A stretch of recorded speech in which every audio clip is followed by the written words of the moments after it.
Now let's talk a little bit more about that. The ANC NEC will meet this weekend to analyse coalition talks. The organisation's coalition team says it's concluded talks with political parties that will be its partners in hung municipalities.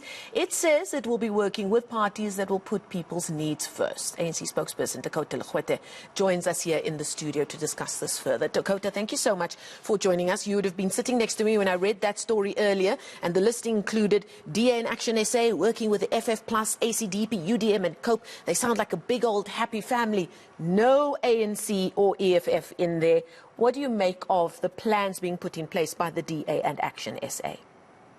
No, thank you very much, and good evening to all the viewers at home. Look, as the African National Congress, from the onset, we said we are open to any party that is willing to come into a partnership for a coalition with us. And those who rejected us, we appreciate and respect their decision to have done so. We are in charge of more than 167 municipalities out of 257, and so far we are still a leading party in terms of the general politics or the geopolitics of the country. And so far as the African National Congress, we are content that we will be in charge where we are in charge with our partners, where we can reach the barometer would appreciate to be the opposition. But what do you make of this grouping? Because they're saying it looks like a core part of bringing them together was the fact that they're actually saying they want to keep the ANC out. Well, it may be their wish, but there it's a concoction of the different minded. Because there you get narrow nationalists, you get right wings, you get ultra right wings in one combination, you get some who are center left. So I don't think that particular coalition would last. But let's leave it, because I don't think ideologically or even in terms of life view, there is any point where they combine or where they have a similar vision.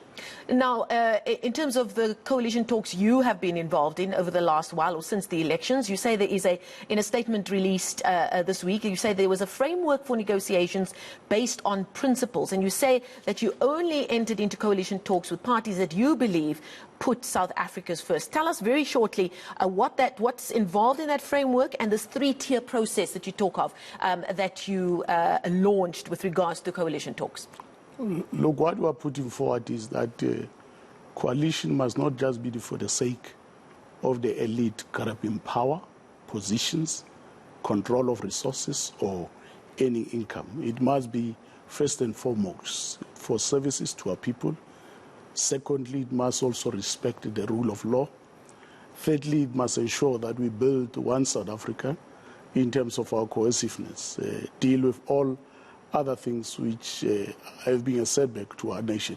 Those are things that we have prioritized in our coalition talks, because we don't have that serious experience of coalitions as the African National Congress. We have been in charge in most municipalities. It was only last time in 2016 when we started to realize them, but now it's a reality that we are living with, and we need to appreciate it. And that's why we're emphasizing the point of principles. You would know, for instance, we had talks with the EFF, but some of the ultimatum which they want to bring to us as the African National Congress, we find them very rational. Tell us a bit more about that, because it was this week that news came out that the ANC has turned down coalition proposals made by the EFF. Can you give us any more details on that? Yeah, look, you can't say we must nationalize the Reserve Bank in 6 months, because all of us know the Reserve Bank, it's a creature of statute. It's a creature that is created by the Constitution of the Republic. We know what a tedious exercise it is to amend such a law. We know it can't even take 6 months of ultimatums which have been put forward. It can't even take 12 months. You can see even with the land expropriation total compensation. It started in 2018. We are in 2021. We are still dealing with public hearings. We have not even yet gazetted the current bill that amends that particular process. So that's the rule of law.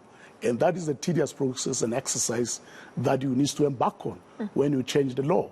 So we can't be unfaithful to ourselves. We can't be unfaithful to the EFF or even to the public to agree to something that we know it's not feasible during the ultimatum that we've been given. We don't want to enter into negotiations in bad faith and look like a comical ally or somebody who's a liar tomorrow. We want to be honest to ourselves and honest to the public. We can only chew what we can afford.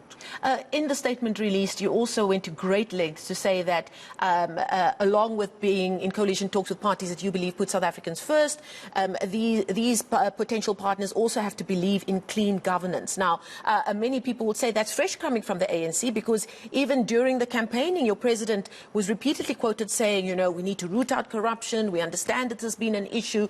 How then do you sit around a table and say, we believe in clean governments?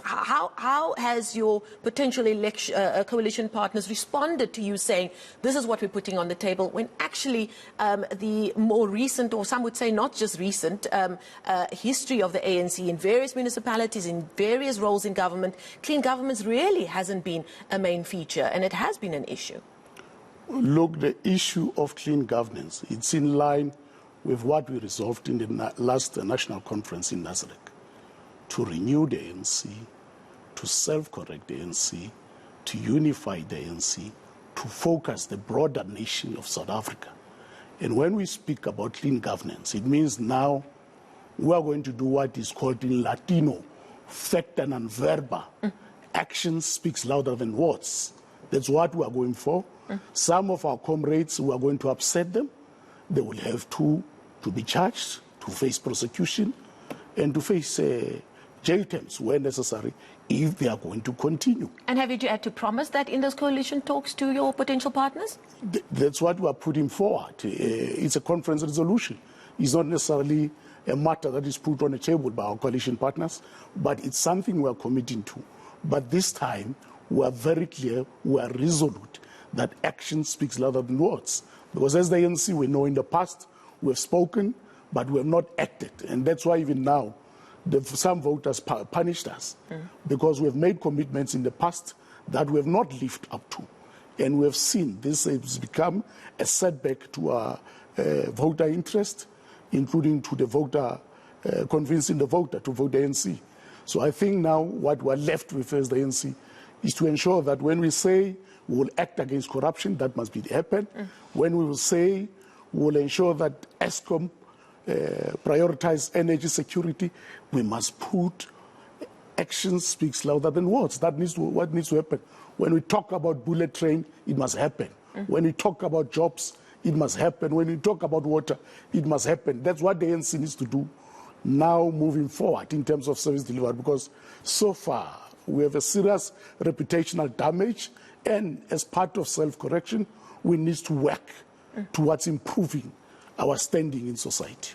Let's look now at sort of the jewels in the crown when it comes to metros and how things could play out there.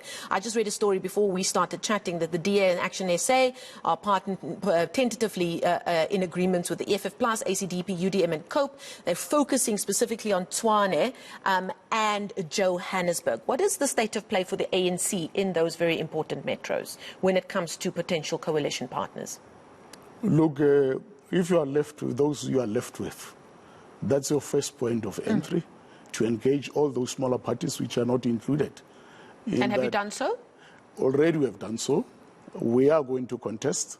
And if we lose, we will be the opposition. We have no doubt or if or buts from our side. We are resolute that we are going to contest those particular metros. And so far we have engaged also our coalition partners.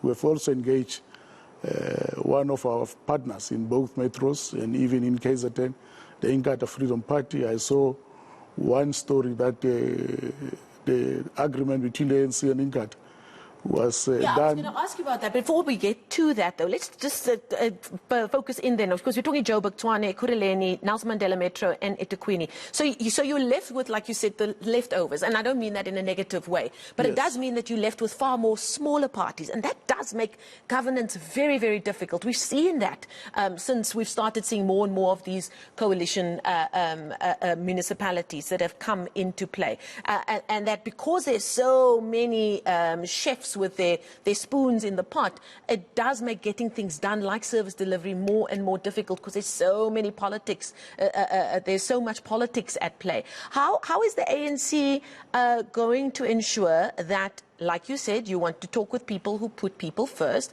make sure that services are delivered, that the municipalities run well, while trying to herd all of these smaller parties together and keep everybody on track?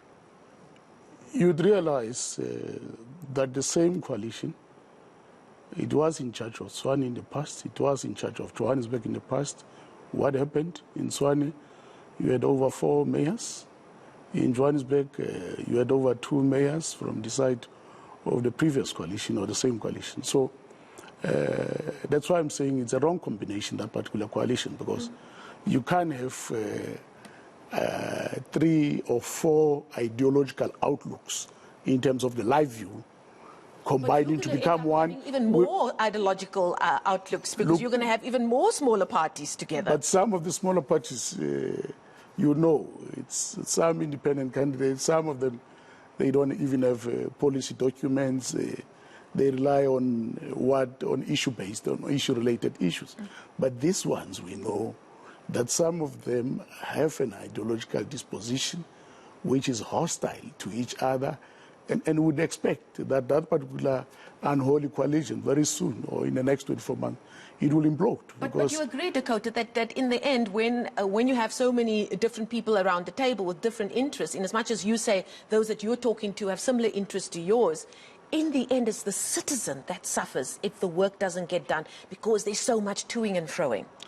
I agree with you. It's true, because we have seen with So how do we avoid that then? It's to have a proper coalition with proper agreements, with proper intention, which first and foremost must put a ratepayer or a resident or a voter first. Because in the past we had a Kamena-Kawena arrangement where there were no principles. We saw in Tshwane, you saw with the Clear Africa scandal and all the scandals, you saw even in Johannesburg with all its utilities, it's like a coalition was just for utilities and for the control of resources. But there was nothing about the people. And the sooner we ensure that when we get into coalition agreements, we prioritize the people and put it right in paper, make the process transparent. And that's why it's the ANC, we're very transparent. We can't be cajoled and muzzled to agree to 6 months or to 12 months to change the law when we know changing the law, it's a tedious process. So we can't be dishonest to the citizens, to ourselves, even to the partner who's trying to force us or frog match us to agree to their conditions, which are unreasonable. So are you saying that the ANC has learned from its experience now with coalitions and observed in coalition parties what's worked and what hasn't worked, and that you're putting down on paper the rules of engagement, as it were, so that we don't have a repeat of, I mean, you just have to look at what happened in Rebecca, you know. I mean, the jugs were thrown across council rooms, and the list goes on. That was just the one that made it into the news. Are you putting down rules of engagement so that those kinds of things are avoided as we enter into even more coalition partnerships across municipalities? That's correct, because that's why in our 3-tier process, we are putting the issue of respect for the Constitution, the rule of law, including prioritizing the people. Those are 3 things that we are putting forward as the ANC. And part of it, the reason why we would not agree to 6 months or 12 months is because we must respect the rule of law. We must respect the Constitution of the Republic.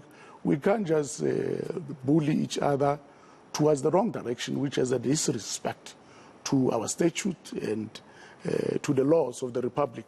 With all the challenges we have, this can compound to lead the country into some lawlessness, in particular municipalities. Just before I let you go, let's talk quickly about the agreement that you've entered into with the IFP in KZN. Now, we all know the IFP, the KZN was a hotspot leading up to the elections. Unfortunately, it's not the first time we've seen that happen.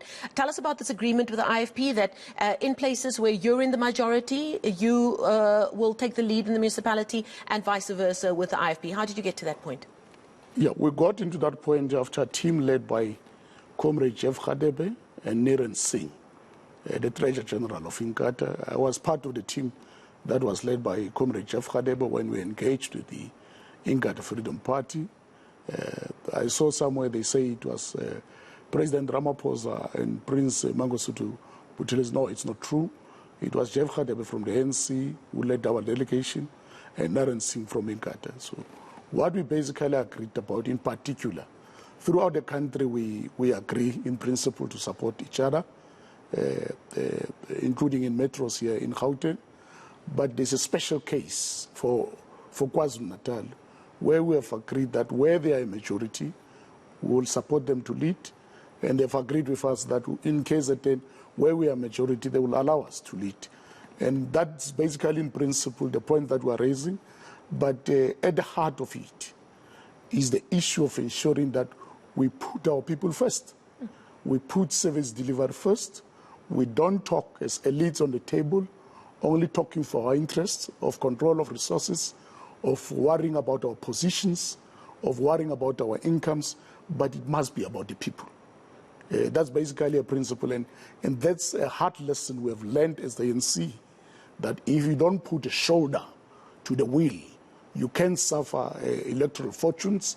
We've suffered them. We have learned a lesson. It's painful. It's a serious setback.